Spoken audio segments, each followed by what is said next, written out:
رب اشرح لي صدري ويسر لي أمري واحلل عقدة من لساني يفقهوا قولي وإذا تتلى عليهم آياتنا بينات قال الذين كفروا للذين آمنوا أي الفريقين خير مقاما وأحسن نديا وكم أهلكنا قبلهم من قرن هم أحسن أساسا ورئيا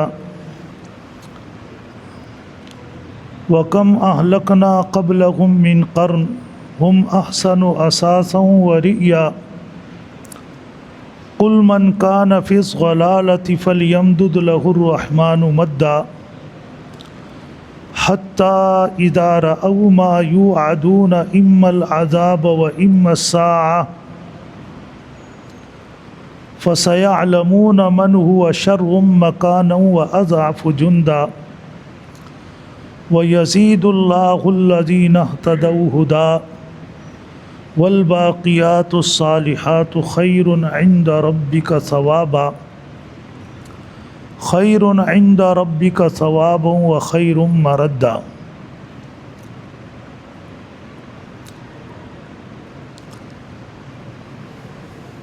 واجب الاحترام گرامی قدر معزز حاضرین محفل، یہ چند آیات مبارکہ جن کی ابھی تلاوت اور سماعت کی سعادت حاصل ہوئی ہے، سورہ مریم کی آیات ہیں۔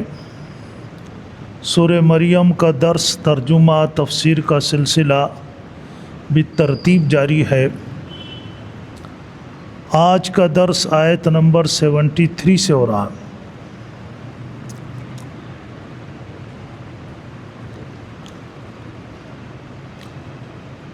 جو دوست باقاعدہ قرآن پاک کے درس میں بیٹھتے ہیں، سورہ مریم کی پچھلی آیات میں بھی درس میں شریک تھے، ان کے علم میں ہے کہ سورہ مریم کی ان پچھلی آیات میں اللہ تبارک و تعالیٰ نے لوگوں کو آخرت کے عذاب سے متنبع بھی کیا، آگاہ بھی کیا اور اس سے ڈرایا بھی کہ اگر تم نے آج اپنے عمل کو درست نہیں کیا تو مرنے کے بعد اس کا انجام بہت زیادہ برا ہوگا۔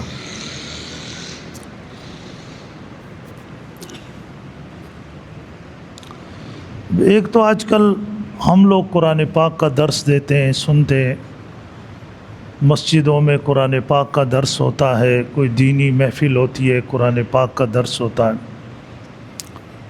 لیکن ان آیات کو سمجھنے کے لیے تھوڑا سا آپ کو اس زمانے کا استحضار ذہن میں کرنا پڑے گا جب قرآن پاک نازل ہو رہا تھا۔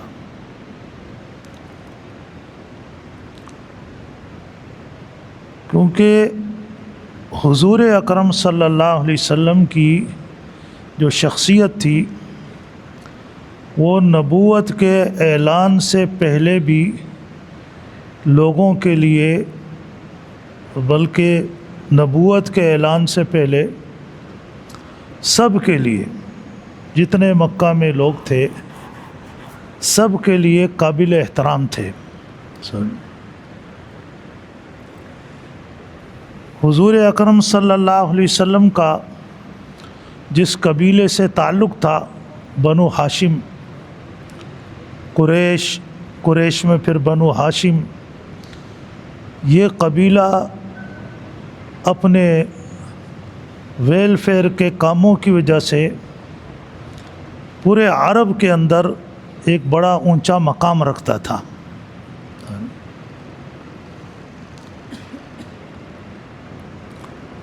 حج کے موقع پر لوگوں کو پانی پلانا، کھانا کھلانا، یہ سارے کام بنو ہاشم کرتے تھے۔ حضور اکرم صلی اللہ علیہ وسلم بنو ہاشم ہی کے چشم و چراغ تھے، اس وجہ سے آپ نبوت کے اعلان سے پہلے بھی بہت زیادہ فیمس تھے، مشہور تھے آپ۔ اب جو باتیں آپ صلی اللہ علیہ وسلم پر وحی نازل ہوئی اور وہ تعلیمات جو بذریعہ وحی کے آپ صلی اللہ علیہ وسلم کو دی گئی، اور صرف یہ نہیں کہ ان تعلیمات کو آپ صلی اللہ علیہ وسلم اپنی ذات تک یا اپنے گھر تک یا اپنے بیوی بچوں تک محدود رکھیں، یہ بھی نہیں تھا، لیکن ان تعلیمات کو لوگوں میں عام کرنا اور پہنچانا۔ قرآن کی کچھ تعلیمات تو وہ تھی جو اس معاشرے سے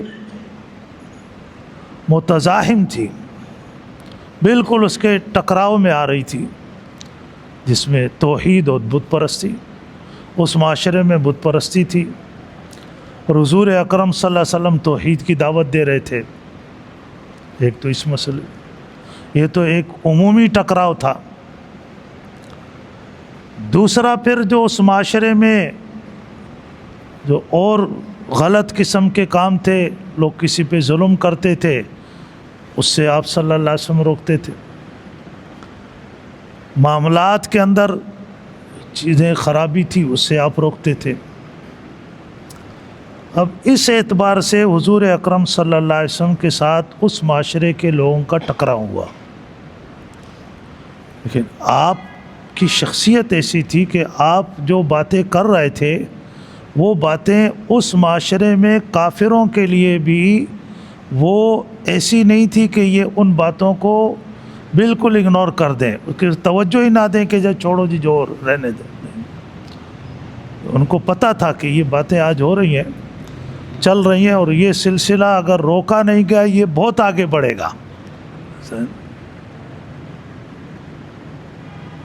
اب جب بھی قرآن پاک کی آیتیں اترتی تو صحابہ کرام ان آیتوں کو پڑھتے، اور وہ سب عربی تھے، سمجھتے تھے کہ اس کا ترجمہ کیا ہے، مفہوم کیا ہے، اس کا مطلب کیا ہے۔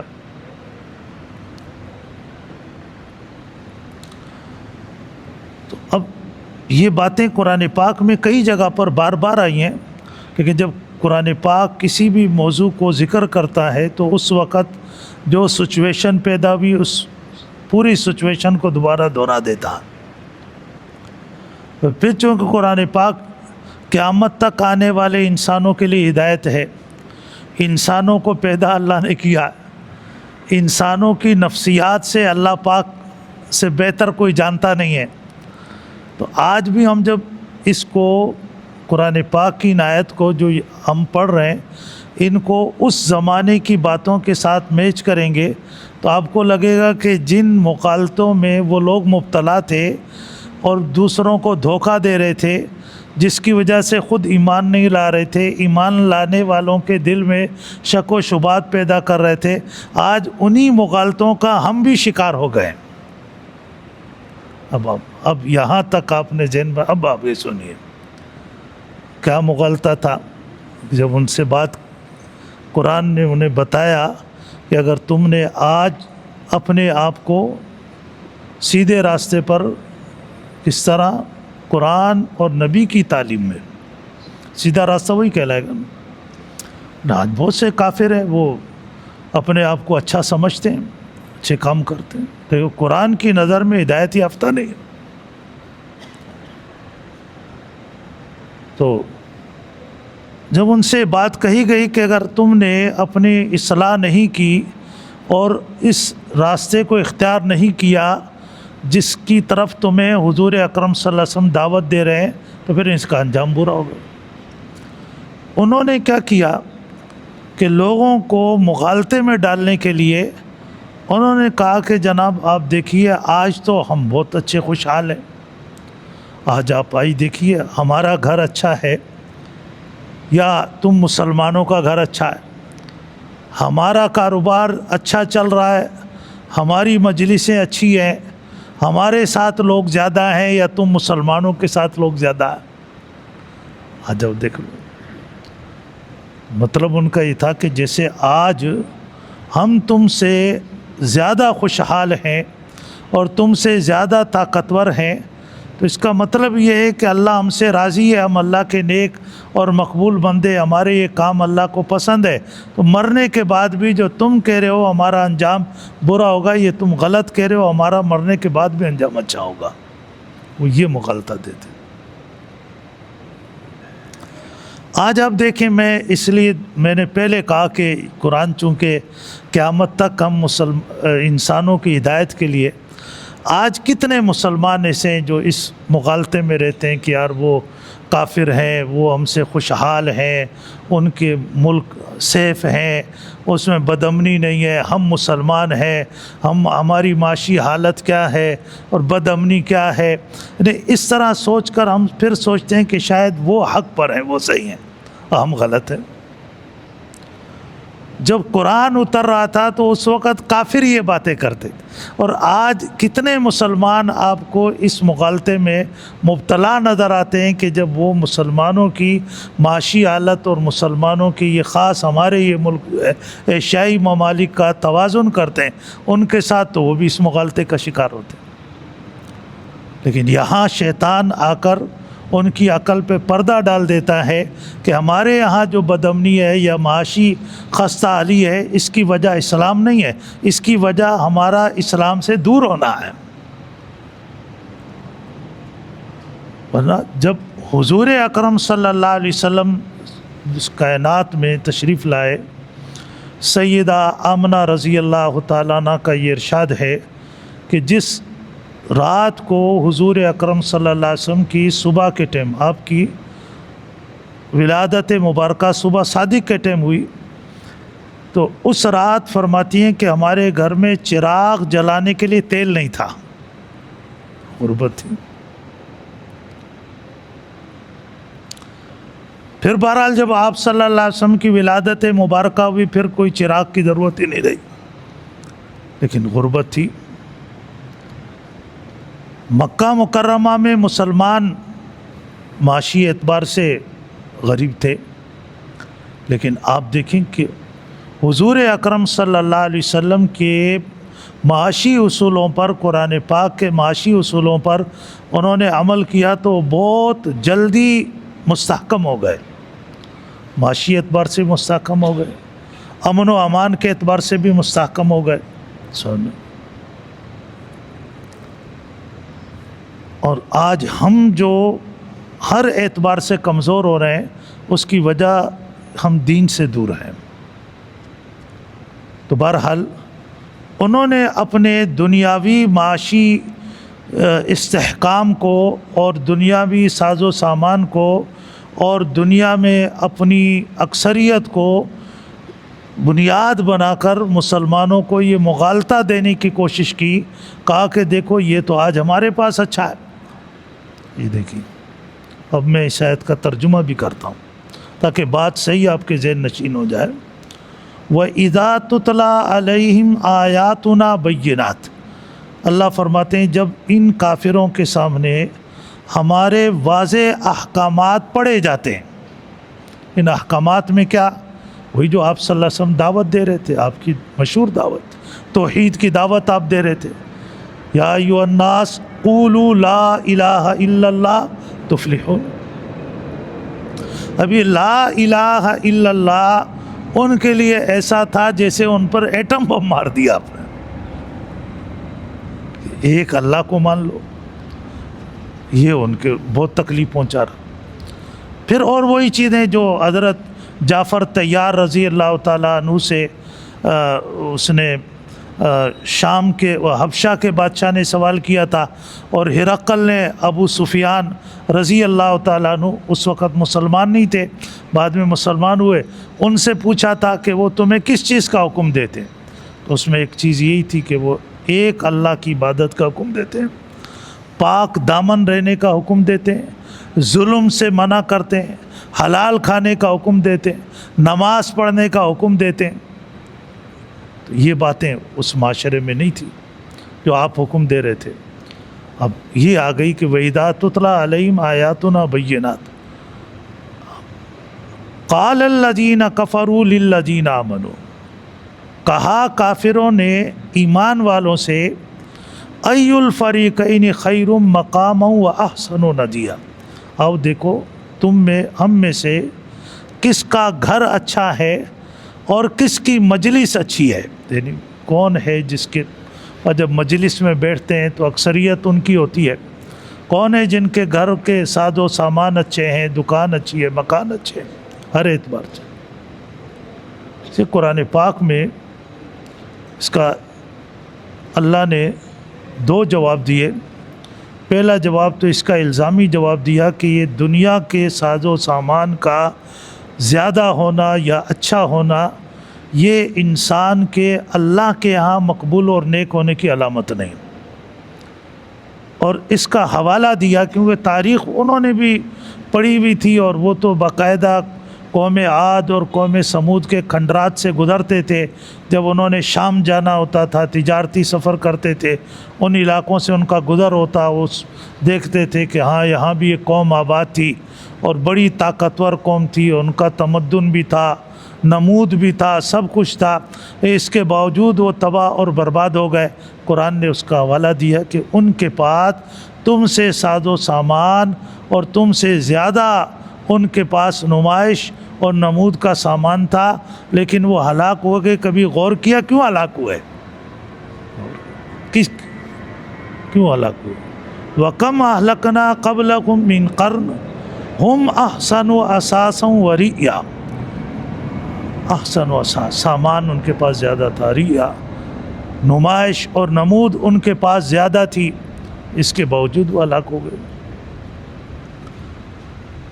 تو مطلب یہ ہوا کہ ساز و سامان کا زیادہ ہونا، اچھا ہونا اللہ کے ہاں انسان کے نیک اور مقبول ہونے کی علامت نہیں. دوسرا جواب یہ دیا کہ قُلْ مَنْ كَانَ فِي الضَّلَالَةِ فَلْيَمْدُدْ لَهُ الرَّحْمَنُ مَدًّا. ہوتا یہ کہ جو لوگ گمراہی میں ہوتے ہیں، اللہ اور اس کے رسول کی بات نہیں مانتے، اکثر اللہ پاک ان کو دنیا میں مہلت دیتے ہیں.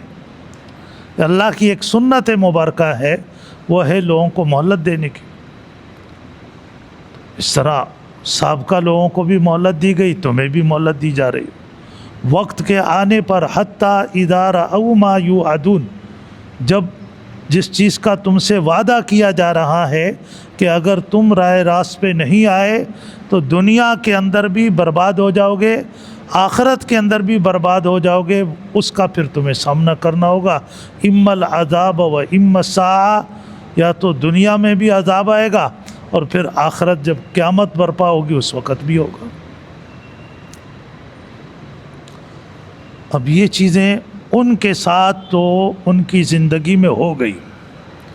کیوں؟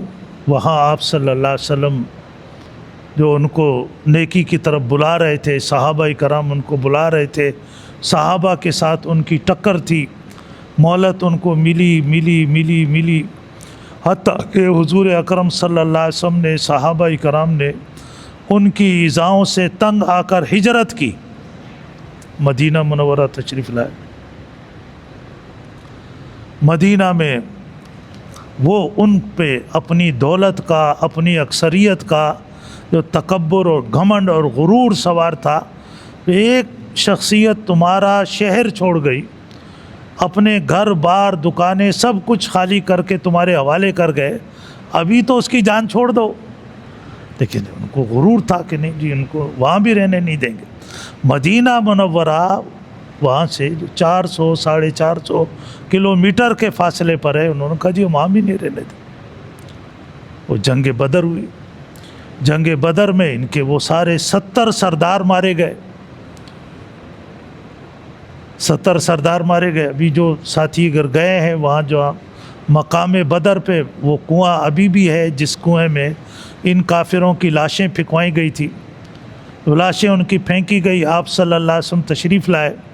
آپ نے ان کو مخاطب کر کے کہا کہ ابھی اللہ کا وعدہ تم نے دیکھ لیا تو تمہارے ساتھ کیا گیا تھا، اما العذاب و اما الساعہ، صحابہ نے عرض کیا اللہ کے رسول اب تو یہ بے جان لاشیں ہیں، آپ ان سے مخاطب ہو رہے ہیں۔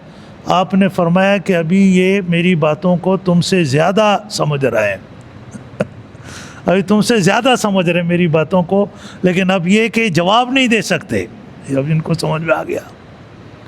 اما العذاب و انسات، صحابہ کے دور میں تو چونکہ کافر بالکل صحابہ کے آمنے سامنے تھے اور ان کو کی زندگیوں میں تکلیفیں پہنچا رہے تھے، آپ صلی اللہ علیہ وسلم کو تکلیفیں پہنچا رہے تھے، تو یہ بہت جلدی یہ سب کچھ ہو گیا۔ اور باقی چونکہ اللہ کی ایک سنت مبارکہ ہے کہ انسان جو غلط کرتا ہے، ظلم کرتا ہے، جو بھی کرتا ہے، اللہ پاک اس کو مہلت دیتے ہیں، اور وقت کے آنے پر پھر اللہ پاک اس کو پکڑتے ہیں۔ پھر جب اس کی پکڑ ہو جاتی ہے، پھر اس کی کوئی چیز کو نہ اس کی دعا قبول ہوتی ہے، نہ اس کا صدقہ قبول ہوتا ہے، نہ اس کی توبہ قبول ہوتی ہے، پھر کچھ نہیں قبول ہوتا، پھر وہ اللہ کی پکڑ میں آیا ہوا ہوتا۔ یہ سب کچھ اس وقت ہے جب تک انسان اللہ کی پکڑ میں نہ آئے۔ پکڑ میں نہ آئے، توبہ کر لے، توبہ بھی قبول ہو جائے گی، دعا کر لے، دعا بھی قبول ہو جائے گی۔ لیکن جب مہلت ختم ہو گئی، پکڑ میں آ گیا، اب نہیں۔ جیسے قرآن پاک میں فرعون کا واقعہ سورہ یونس میں اللہ نے ذکر کیا کہ جب وہ اللہ کی پکڑ میں آ گیا، اور آنے کے بعد جب اس کو پانی میں غوطے لگے تو اس نے کہا کہ آمنت بالذی آمنت بھی بنو اسرائیل، کہ آج میں اس ذات پر ایمان لے آیا جس کی دعوت حضرت موسیٰ علیہ السلام دیتے رہے، بنی اسرائیل لائے تھے، میں لے آیا۔ جبریل نے آگے سے کہا الآن، ابھی لاتے ہو، ابھی لانے کا فائدہ کوئی نہیں، جو مہلت کا وقت ختم ہو گیا تھا تو ایمان اس کا قبول نہیں ہوا۔ یہ اسراج ہوتا ہے لوگوں کے ساتھ۔ فَسَيَعْلَمُونَ مَنْ هُوَ شَرٌّ مَكَانًا، اللہ نے فرمایا دنیا ہی سب کچھ نہیں ہے کہ اگر یہاں اللہ نے آپ کو اچھا گھر دے دیا، مکان دے دیا، آپ نے سمجھا بس یہی سب کچھ ہے۔ اللہ نے فرمایا مرنے کے بعد پھر پتہ چل جائے گا کہ اب اچھا گھر کس کا ہے اور برا گھر کس کا ہے، اور اکثریت کس کی ہے اور کم لوگ کس کے ساتھ ہیں، یہ اب مرنے کے بعد پتہ چلے گا۔ وہاں تو حالت یہ ہوگی کہ یہ شیطان جو آج ہم ہر گناہ کر کے کہتے ہیں یار بس شیطان نے کروا دیا، قرآن میں آتا ہے شیطان بھی کہے گا ما انا بمصرخکم وما انتم بمصرخی، آج نہ تم مجھے بچا سکتے ہو نہ میں تمہیں بچا سکتا ہوں۔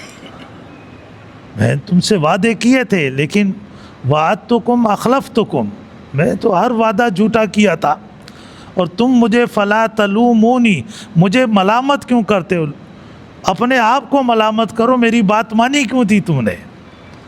اس میں شیطان بھی پھر جائے گا اور یہ سارے وہ ہو جائیں گے۔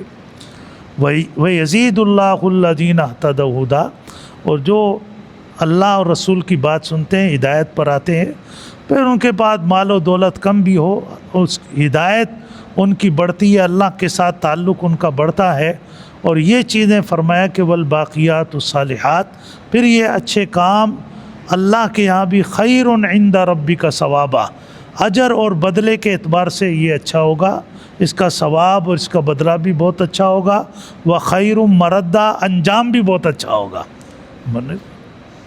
تو قرآن پاک کی عنایت سے اپنے اندازہ لگایا، میں نے تھوڑے بہت اشارے کیے، زیادہ ہائی لائٹ نہیں کیا کہ آج ہم بھی اس طرح کے مغالطوں کے اندر مبتلا ہیں، لیکن معاشی اعتبار سے کمزور ہونا یہ کوئی عیب کی بات نہیں ہے۔ حضور اکرم صلی اللہ علیہ وسلم کو آپ دیکھیں کہ جب آپ صلی اللہ علیہ وسلم اس دنیا سے پردہ فرما رہے تھے، اس وقت بھی بخاری کی روایت ہے کہ آپ صلی اللہ علیہ وسلم کی ذرا ایک یہودی کے پاس گروی پڑی ہوئی تھی۔ لوگ کہہ دیتے ہیں نا کہ بھئی آپ تو یہودیوں کا بائیکاٹ کر رہے ہیں، حضور نے تو اپنی زرہ یہودی کے پاس رکھوائی ہوئی تھی، آپ تو یہودیوں سے لڑ رہے ہیں، اسرائیل سے، آپ کی تو زرہ یہودی کے پاس پڑی ہوئی تھی۔ کیوں اللہ نے رکھوائی ہے؟ تاکہ آپ کا یہ مغالطہ ختم۔ وہ یہودی جس کے پاس آپ کی زرہ تھی اس کا اسٹیٹس الگ تھا، اور یہ جو اسرائیلی یہودی ہے اس کا اسٹیٹس الگ ہے۔ اس یہودی کا اسٹیٹس یہ تھا کہ وہ مدینہ منورہ میں مسلمانوں کا باج گزار تھا، جس کو ذمی کہا جاتا ہے، تو ایک کافر جب مسلمان اسٹیٹ میں آ جائے، مسلمانوں کا باج گزار بن جائے، اب اس کو وہی رائٹ اور حقوق دیے جائیں گے جو ایک مسلمان کو دیے جاتے ہیں۔ آج ہمارے یہاں بعض مسائل اس سے بھی پیدا ہوتے ہیں کہ ہمارے یہاں جو کافر رہ رہے ہوتے ہیں، ہم اپنے مسلمانوں کے حقوق ادا نہیں کر رہے، وہ کافروں کے کہاں سے ادا کریں۔ اب پچھلے دنوں میں بارشیں ہو رہی تھی تو ایک صاحب مجھے کہنے لگے جی قبرستانوں کا برا حال ہے۔ میں نے کہا زندوں کا کون سا اچھا حال ہے؟ تو آپ اس حکومت سے یہ توقع رکھیں گے کہ یہ ہمارے لیے قبریں جا کر ہمارے مردوں کی قبریں کھودیں گے اور اس کو صحیح کریں گے؟ تو آج ہم اپنے مسلمانوں کے حقوق کا خیال نہیں رکھ رہے تو ہم کافر جو ہمارے ملک میں رہ رہے ہیں، ہم ان کے کہاں سے حقوق کا تحفظ کر سکیں گے؟ تو یہ مسئلے دیکھیں کہ آپ صلی اللہ علیہ وسلم کی ذرا ایک یہودی کے پاس رکھی گئی، قیامت تک کے لیے ہمارے سامنے مسئلہ بھی آ گیا کہ ایک یہودی یا عیسائی یا کوئی ہندو ایسا ہے جو مسلمانوں کے ملک میں رہ رہا ہے، وہ ایک ذمہ کی حیثیت رکھتا ہے، اس کے ساتھ آپ کے معاملات کرنا، اس سے کوئی قرض لینا، اپنی چیز گروی رکھوانا، اسے سامان لینا، یہ منع نہیں ہے، بلکہ یہ حضور اکرم صلی اللہ علیہ وسلم نے بھی ایسا کیا۔ لیکن یہ کہ آپ صلی اللہ علیہ وسلم نے دین پر عمل کیا، صحابہ کرام نے دین پر عمل کیا، تو آج جن مشکلات کا ہم شکار ہیں وہ ان مشکلات کا شکار نہیں تھے۔ عمر بن عبدالعزیز رحمۃ اللہ علیہ کے سوانح پر ایک کتاب لکھی گئی ہے، نام تو آپ نے سنا ہوگا عمر بن عبدالعزیز۔ عمر بن عبدالعزیز رحمۃ اللہ علیہ صحابی نہیں ہیں، یہ تابعی ہیں، اور یہ بنو امیہ میں سے ہیں۔ اب آج تو ایسے آپ کو قرآن پاک کا درس دینے والے ملیں گے کہ وہ جب بنو امیہ اور بنو عباس کو آج کے دور میں بھی ایسے مشہور کراتے ہیں جیسے زمانہ کفر میں تھے۔ وہ ان کے بیان سنے آپ کو ایماندار لگے گا۔ یہ لوگ جب اسلام لے آئے حضور اکرم صلی اللہ علیہ وسلم کے زمانے میں، آپ کو پتہ ہے ابو جہل کا بیٹا اکرمہ مسلمان ہوا۔ جب اکرمہ مسلمان ہوا، اس کے اسلام کی داستان کیا ہے کہ جب مکہ فتح ہوا، انہوں نے پہلے تو اس تیاری میں تھے کہ ہم مزاحمت کریں گے، لیکن جب میں دیکھا کہ ہم مزاحمت نہیں کر سکتے تو دو بندے تھے، ایک اکرمہ، یہ ابو جہل کا بیٹا تھا یہ، اور ایک صفوان بن امیہ بن خلف، یہ بدر میں مارا گیا تھا، کافر تھا، اس کا بیٹا صفوان، یہ دونوں بھاگ گئے مکہ چھوڑ کے۔ اور اتفاق کی بات ہے کہ صفوان بن امیہ کا تو دوست تھا صحابی عمیر بن وہب رضی اللہ تعالیٰ عنہ، اس نے نبی کریم صلی اللہ علیہ وسلم سے درخواست کی کہ اگر آپ اجازت دیں تو میں اس کو آپ سے ملاقات کے لیے لے کر آؤں، ہو سکتا ہے اللہ اس کو ہدایت دے دے۔ اب آپ سے درخواست کرنا، اجازت لینا، ان چیزوں کو آپ اب سمجھیں۔ اس کی وجہ یہ تھی کہ ان کے اوپر ایسے کیسز تھے، ایسے مقدمات تھے کہ یہ کسی مسلمان کو نظر آتے، اگر آپ کا پروانہ نہ ہوتا تو ان کو قتل کر دیا جاتا، نلاتے قتل کر دیا جاتا۔ لیکن آپ سے اجازت لینے کا مطلب یہ تھا کہ اب ان کے قتل والے احکامات روک دیے جائیں، یہ تھا مطلب۔ اس کے لیے بھی اجازت لی، اور اکرمہ کے لیے اس کی بیوی نے اجازت لی، اور وہ اس کے پیچھے گئی بھی۔ بہرحال پھر لمبا واقعہ یہ آیا، تو جب یہ آپ صلی اللہ علیہ وسلم سے ملنے کے لیے آ رہا تھا تو آپ نے صحابہ اکرام سے فرمایا کہ ابو جہل کا بیٹا آ رہا ہے، لیکن اس کے سامنے اس کے باپ کی کوئی برائی مت کرنا، منع کی۔ وہ آیا اور اس کے بعد اللہ نے اس کو توفیق دے دی، مسلمان ہو گیا۔ پھر حضرت عمر رضی اللہ تعالیٰ عنہ کے دور میں یہ قادسیہ میں جو عیسائیوں کے خلاف جنگ ہو رہی تھی، وہ جنگ کے اندر جس کی کمان حضرت خالد بن ولید رضی اللہ تعالیٰ عنہ کر رہے تھے، تو یہ ابو جہل کا بیٹا اکرمہ بھی تھا اور اس کا چاچا بھی تھا، یہ دونوں مسلمان اسلام کی طرف سے لڑ رہے تھے، مسلمان تھے، اور دونوں شہید ہو گئے۔ خالد بن ولید رضی اللہ تعالیٰ عنہ نے ابو جہل کے بھائی کی میت سر اپنے ایک ران پہ رکھا، اکرمہ کا سر ایک ران پہ رکھا، اور فرمایا کہ ابو جہل کے بیٹے اور ابو جہل کے بھائی تم مجھ سے بازی لے گئے۔ جس انجام کے لیے خالد ترس گیا اور جہاں اس نے دیکھا کہ اسلام اور کفر کی جنگ ہے اس میں کود گیا، آج میں اس انجام کو نہیں پا سکا اور تم مجھ سے سبقت لے گئے۔ انہوں نے اسلام کے لیے پھر قربانیاں دی۔ اب آپ ان کا اس انداز سے نام لیں جیسے جناب، اور آج ہم اپنے کرتوت دیکھیں کہ ہماری ہر گفتگو بھی اسلام کو نقصان پہنچا رہی ہے، اور پھر ہم ان کے اوپر تنقید کریں۔ تو بتا رہا تھا کہ یہ عمر بن عبدالعزیز بنو امیہ میں سے تھے، لیکن یہ ان کی مطلب یہ کہ جو بگڑاؤ آیا تھا صحابہ کے بعد، اس کے بعد یہ تشریف لائے، خلافت کے تاجدار بنے، اور خلافت اس انداز سے کی جو خلافت راشدہ کا دور تھا،